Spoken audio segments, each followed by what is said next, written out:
masarap na pampulutan at pwede pang ulam ba ang hanap? Tara, samahan nyo o gawin natin itong tinatawag na sinuglaw.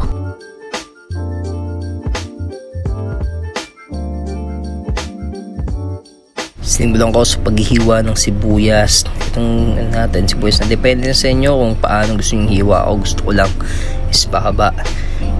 Ganyang hiwa lang, perfect na ako dyan. Sinimulan ko ng siling pansigang.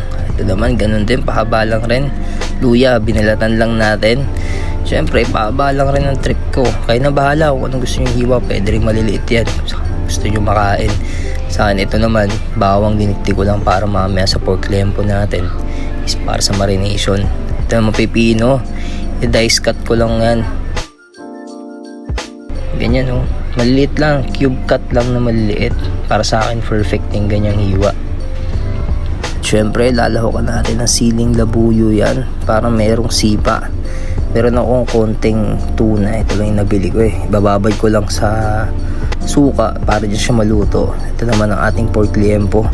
Lalagyan lang natin ng konting toyo yan. Bababad natin at 3 pirasong kalamansi. Good sa tayo dyan. Tapos ilalagay din natin syempre yung bawang na hiniwa na maliliit kanina for marination. Mga 15 to 20 minutes. Okay na yan. Pwede natin iihaw yan. At after nga ng ilang minutong paghihintay, ayan, ready na ang ating pork liempo at pwede natin hiwain yan. Sa paghihiwa naman, ang trip ko lang is ganito kaliliit.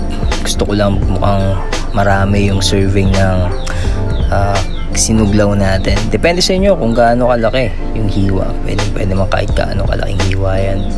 At syempre, hindi mawawala yung tikiman. Titikman natin yan kung okay.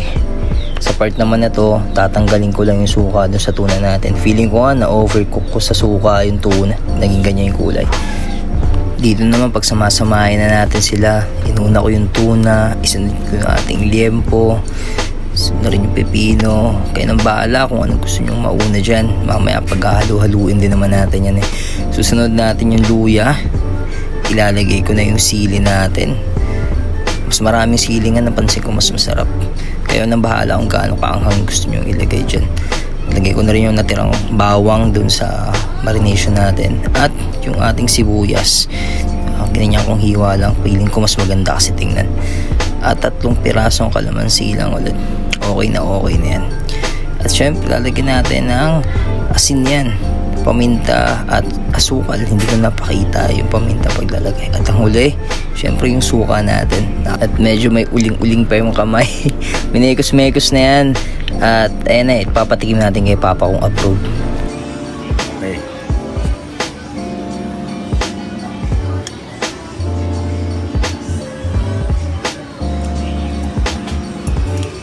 Musta? Okay. Sarap. Masarap. Okay. Halo. At kung gusto mo ang ating video, i-share mo na sa iyong kaibigan. Malay mo, magaya ng inuman yan at mag-ambag na.